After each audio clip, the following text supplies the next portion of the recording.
estavam um à direita e outro à esquerda de Jesus Cristo. Todos dois eram malfeitores. Geralmente as pessoas estão achando que um pecador que come carne e farinha não pode morar no céu. E isso é um equívoco. Pode sim, Jesus comeu peixe, comeu pão, e ele está sentado à destra do trono de Deus. E ele disse que foi para lá preparar lugar e vem de novo buscar nós para ele mesmo, para que aonde ele esteja, nós estejamos também com ele. Agora, queridos, o ladrão da direita e o ladrão da esquerda, dois ladrões. Não existe diferença alguma entre um ladrão e outro, mas existia uma grande diferença entre os dois ladrões e Jesus Cristo. Apesar dos três estarem pagando o mesmo preço, eles estavam pagando pelo que estavam devendo, e Jesus estava pagando a nossa dívida chamada pecado. Louvado seja Deus. O que Jesus estava pagando não era dele, porque Jesus nunca pecou. Diz a Bíblia que ele foi experimentado nos trabalhos forçados, ele foi tentado em todas as coisas como qualquer outro homem é tentado, porém ele não cedeu à tentação em hipótese alguma. Ele permaneceu firme e fiel a Deus. Mas então, queridos, estava Jesus agora crucificado, e os dois ladrões com ele crucificados também, cada um numa cruz. Uma à direita, outra à esquerda, lógico, Jesus no meio deles. E surgia agora, amados, quem passava, diz a Bíblia, que meneava a cabeça, fazendo assim, ó. Isso é o homem que se diz rei dos judeus? Era o que diziam com Jesus. Quer dizer que o Senhor é o rei dos judeus, e o Senhor está aí pregado nessa cruz. Cadê o seu poder? Os sumos sacerdotes, que eram os religiosos da época, diziam: você que destrói o templo em 3 dias, o reedifica, não pode descer da cruz? Desce da cruz, salva-te e creremos em você. Queridos, parece até uma brincadeira, uma chacota, alguém está mandando Jesus descer da cruz, mas isso tem um conteúdo muito poderoso. Porque eu não sei se vocês entendem o que vou dizer, mas se tem uma coisa que o inimigo de Deus mais queria, era que Jesus não tivesse ido para a cruz. É uma contrariedade, porque alguém disse, mas crucificaram ele por quê? Então o adversário deve ter colaborado. Queridos, o diabo não queria que Jesus fosse para a cruz. Por que ele não queria? Porque se Jesus não tivesse ido para a cruz, todos nós, seres humanos, estaríamos perdidos, não teríamos salvação. Nós não podíamos nos salvar se não fosse o sacrifício de Jesus na cruz do Calvário. Então o inimigo de Deus, que deseja que todos os homens se percam, que vão para o inferno com ele, ele queria que Jesus não fosse para a cruz, porque Jesus não indo para a cruz, o ser humano não teria como resgatar a sua alma. Mesmo que ele tivesse muito dinheiro, o dinheiro do ser humano não é capaz de comprar o salvamento de uma alma. Todo o dinheiro que tiver no mundo, sua prata, seu ouro, não é capaz de redimir a alma de uma pessoa só, porque o preço de uma alma é caro demais, e os recursos humanos em massa se esgotariam antes de pagar o valor de uma alma. Então o inimigo de Deus, ele não queria que Jesus fosse para a cruz. Logo, os principais sacerdotes estavam sendo usados pelo inimigo e dizendo: você não diz ser o filho de Deus, então desce da cruz. A expressão desce da cruz, amados, é porque Deus tem todo o poder. Então aquelas pessoas estavam entendendo as coisas pelo lado material, pelo lado humano da coisa. Então eles diziam: desça da cruz, se você é o Filho de Deus, prova para nós descendo da cruz. Mas o inimigo estava ali tomando a boca daquela gente, querendo que Jesus realmente descesse da cruz e desistisse do projeto de salvação que ele tinha para toda a humanidade na face da terra. Se Jesus resolvesse descer da cruz, eu estaria perdido, vocês estariam perdidos. Nós não teríamos um Salvador, porque se Jesus desce da cruz, o Salvador teria fracassado na sua missão salvífica. Glória a Deus. Porém, queridos, depois de ter sido tentado, molestado, vituperado, ele não desistia por coisa alguma. Ele permanecia firme, porque o seu propósito, o seu intento era salvar nós, os seres humanos. Como expressou Sérgio Aragão: eu não sei o que Deus viu em mim. Ele viu em você uma alma. Ele viu em você um espírito que o dinheiro do mundo todo não pode comprar. Então é por isso que ele foi atrás de você. Não interessa se você estava no bar, se estava no prostíbulo. Não interessa se você fez coisa boa, se você passou a vida errando.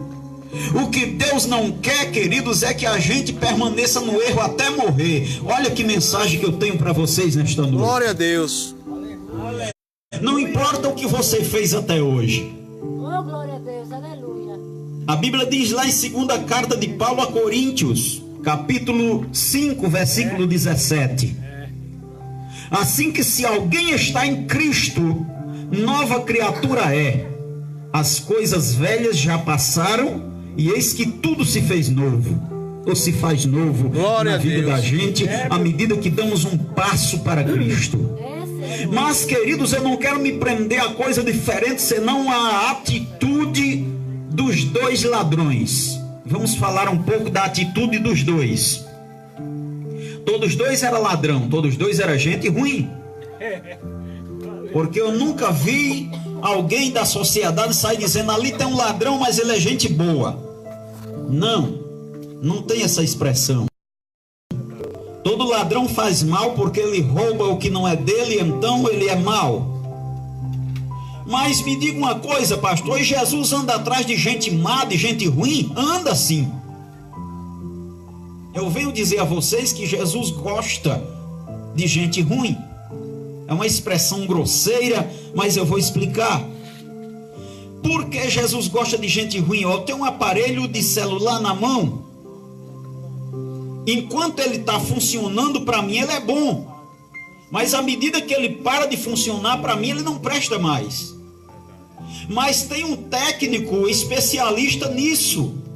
Quando chega na mão dele, ele logo detecta onde é que está o problema e ele conserta o celular e ele passa a ficar bom de novo. Será que vocês entendem o que quero dizer? Mesmo que nós somos como um aparelho desse, damos o prego, ficamos ruim demais, zerou, não sai nada que se aproveite de nós. Então todo mundo olha para nós e aponta o dedo: ele não presta, ela não presta, aponta mesmo e quer ver o fim da gente. Mas aí, mesmo sem prestar, a gente vai perambulando um dia após o outro, levando uma vida mal vivida. De repente nos deparamos com o homem da cruz. Ei, ele é especialista em mudar. De repente o camarada põe a braço e sai dizendo por aí: eu vou morar no céu. Mas alguém fala: não, você bebeu, você jogou, você dançou, você roubou, você trocou a sua mulher por outra, e aí começa a acusar o tempo do passado. Ei, assim que se alguém está em Cristo, nova criatura é. As coisas velhas já passaram e eis que tudo se fez novo. Aleluia, glória a Deus. Glória a Deus. Queridos, o ladrão da esquerda, vamos intitular aqui. Ele olhou para Jesus e seguiu o que a multidão que estava embaixo da cruz estava dizendo. O que a multidão estava dizendo: Jesus, desça da cruz, você não é filho de Deus. O ladrão, os dois ladrões estavam ouvindo a mesma falácia. Porém, O da esquerda, digamos, eu não sei se ele estava na esquerda ou na direita, a Bíblia não titula bem esse negócio de direita e de esquerda, era um dos ladrões. Ele expressou a mesma coisa que a multidão dizia: Jesus, se tu és o Filho de Deus, desce da cruz, salva a ti mesmo e a nós dois. Mas ele não estava entendendo que Jesus estava na cruz para salvar ele. Se Jesus descesse da cruz, ele não salvava eles. Mas ele não podia entender isso. Então, querido, Jesus ficou calado. Sempre diante das afrontas, Jesus se calava, porque ele era uma ovelha muda perante os seus tosqueadores. Ele não abriu a sua boca.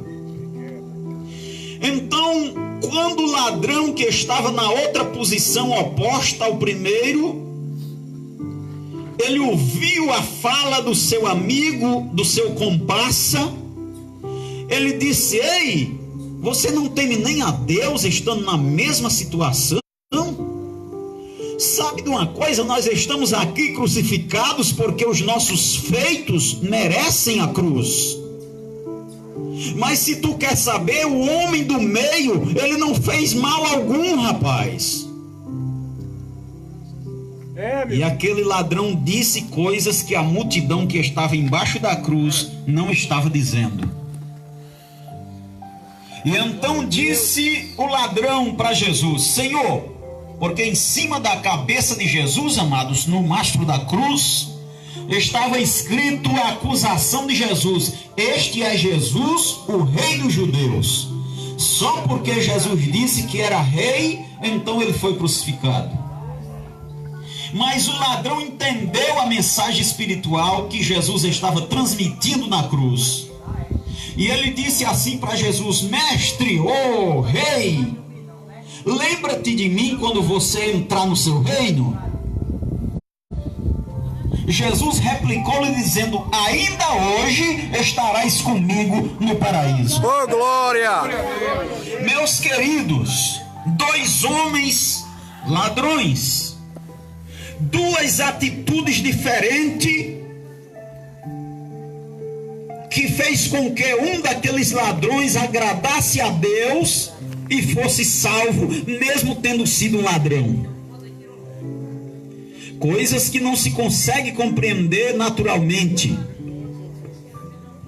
Como é que Jesus salvou o ladrão? Na verdade, amados, o ladrão da esquerda, ou melhor, um dos ladrões, o primeiro que se pronunciou, ele não pôde se salvar, porque ele estava de frente com o Salvador, mas ele não conseguiu entender a mensagem de salvação que Jesus estava transmitindo, mesmo sendo crucificado. Na cabeça daquele homem, ele achava que Jesus só podia salvar ele se descesse da cruz. E era o contrário à vontade de Deus. Se Jesus permanecesse na cruz, ele salvaria tanto o ladrão como nós aqui hoje. Mas se Jesus descesse da cruz, estávamos todos falidos, todos perdidos. É por isso que insistiam tanto que Jesus descesse da cruz, porque estaria toda a humanidade comprometida com o inferno. Mas o Salvador, queridos, o homem da cruz do meio, ele permaneceu inabalável na sua atitude de permanecer firme a Deus e a sua missão que comprara para vir morrer na terra pelos pecadores. Logo, meus queridos, o que foi a diferença entre os dois ladrões? Porque todos dois eram ladrão. Aqui entra uma coisa importante. Pecador não pode se salvar. E aquele ladrão era o quê?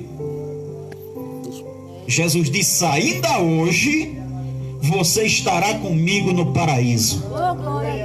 Para quem não sabe o que é paraíso, lugar de repouso, lugar de descanso, lugar de sossego, de calmaria, de tranquilidade, habitação daqueles que vão antes da vinda de Jesus, onde estão guardados. A exemplo de Lázaro, quando morreu e foi levado ao seio de Abraão, ao paraíso de Deus. Então, meus queridos, a atitude das pessoas é quem colabora para a sua salvação ou para a sua perdição. O camarada passou a vida todinha fumando maconha, bebendo pinga, e as pessoas ficam olhando para ele, aquele lá não tem mais jeito. Mas Jesus está dizendo, se ele vier para o concerto, se ele vier para a minha oficina, eu vou dar jeito para ele. Aleluia! Glória a Deus!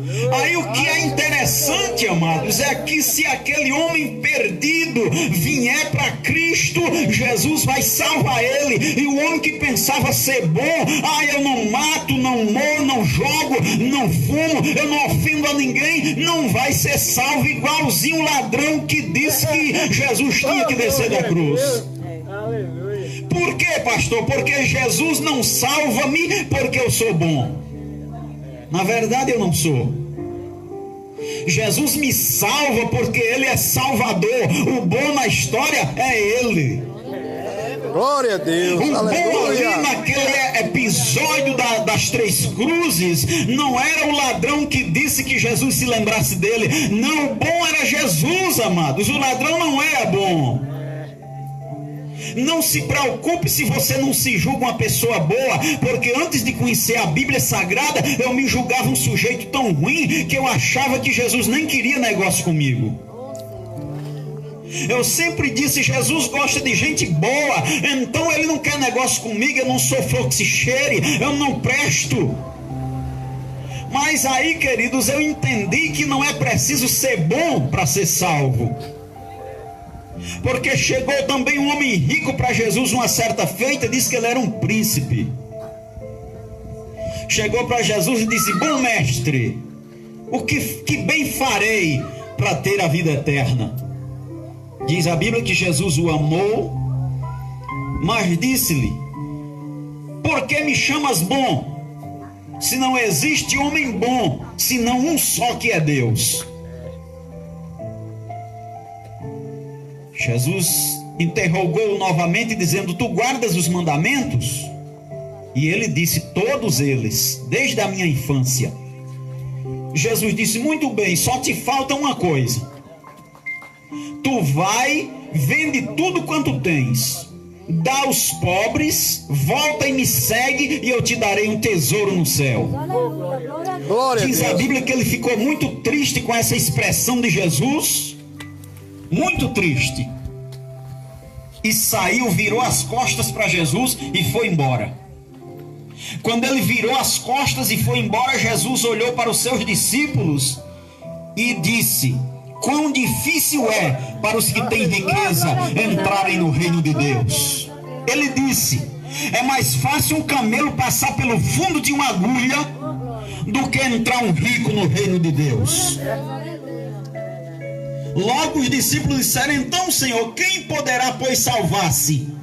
Porque na cabeça do ser humano, quem tem dinheiro, tudo pode. E Jesus estava dizendo que os que tinham dinheiro dificilmente entrariam no reino de Deus. E os discípulos, não entendendo também direito isso, disseram, então quem é que pode se salvar? Jesus replicou-lhes dizendo, para os homens essas coisas são impossíveis, mas tudo é possível para Deus.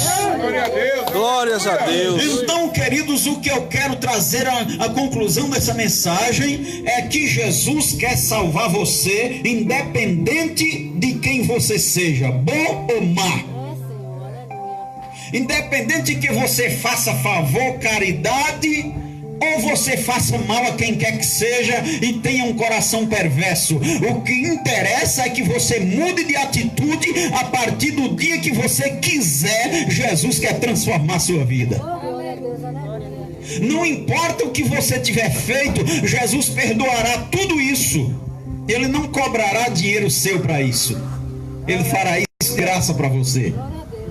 Ele me perdoou sem cobrar um centavo. Jesus me perdoou de graça.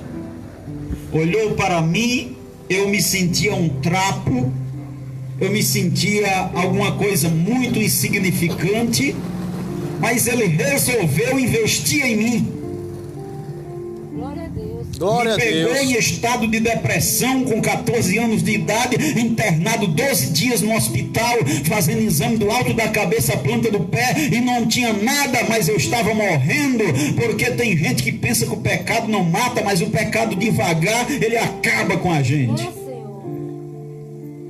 Mas, meus queridos, o que faz a diferença na vida da gente é a atitude que tomamos para com Deus. Oh, glória a Deus. Olhe, se a gente fez tudo que não é bom, mas de repente a gente dá meia volta, porque se converter significa isso, é ir nessa direção, ver que está errado e dar meia volta para pegar o ponto certo. É, Senhor. Aleluia. Então, o ladrão que se pronunciou primeiro disse que Jesus tinha que descer da cruz para salvar ele mesmo e os dois. O outro ladrão disse: não, Senhor, lembra-te de mim quando entrares no paraíso, mesmo sem descer da cruz, não precisa descer daí, mas eu quero que quando o Senhor entrar no seu paraíso, no seu reino, o Senhor se lembre de mim. Jesus disse: então ainda hoje você estará comigo lá. Oh, glória a Deus. Aleluia. Aleluia. Eis a diferença, queridos. Mesmo sendo um ladrão, mas se humilhou a Jesus Cristo. Você já fez isso? Glória a Deus. Aleluia. Você já confessou seus pecados sozinho dentro do quarto para Jesus, dizendo: Jesus, eu não mereço nada, eu não sou ninguém, mas eu preciso da sua ajuda. É, Jesus. Aleluia. Jesus disse: se aquele que me confessar diante dos homens, eu confessarei diante do meu Pai que está nos Oh, céus. glória a Deus. Aleluia. As pessoas confundem, aí vão e se ajoelham diante de um sacerdote e começam a contar para ele o que fizeram de errado. Isso não tem valor algum, queridos. É verdade. O sacerdote também precisa ser perdoado por Deus. Ele não pode perdoar o seu pecado. É, Senhor. É Jesus quem morreu na cruz. Oh, glória. Foi Cristo quem foi crucificado. Não foi o pastor da igreja, não foi o padre da capela. Não, foi Jesus Cristo. É, Jesus. Aleluia. Foi Jesus que morreu. Não foi Paulo, não foi Pedro, não foi João. Isso foram homens que fizeram a vontade de Deus e foram bem-sucedidos, inclusive salvos. Mas Salvador só existe um. O nome dele é Jesus Cristo. Meus queridos, eu convido vocês para ficar de pé. Eu não posso ir avante, está frio e gostoso também o ambiente, mas nós precisamos encerrar nesta noite. Eu quero neste momento, amados, agradecer os nossos amigos de perto, de longe, este Senhor que sempre está nos escutando, amados. Eu venho de longa data, aonde estamos fazendo um culto, eu vejo a pessoa dele por aí. Glória a Deus. E estamos aqui, amados, transmitindo ao vivo essa palavra, essa mensagem, através do nosso irmão Adenilton, que está aqui transmitindo ao vivo. Glória a Deus. Então nós louvamos a Deus por essa tecnologia, porque eu não estou pregando apenas para esse número que está aqui no alcance do nosso som. Está indo muito mais longe. O mundo todo está ouvindo agora, ou vai ouvir se preferir assim. Certo? Então, amados, nós agradecemos a Deus pela vida do irmão Adenilton, que Deus tem usado aí para transmitir, não só essa vez, mas muitas outras vezes, que já fez e que ainda vai fazer para a glória de Deus. Então agradecemos também a senhora que pediu oração pelo jovem que está enfermo, né, amados? Foi vítima aí de uma perversidade humana. Vamos orar para que o Senhor Jesus ele complete a saúde daquele jovem e ele venha aqui testemunhar que Jesus salvou ele. Glória a Jesus. Glória a Deus. Eu não quero mais me prolongar, queridos, mas eu gostaria de saber onde está uma pessoa que porventura deseja fazer como o segundo ladrão, dizer: Jesus, lembra-te de mim quando entrares no teu reino.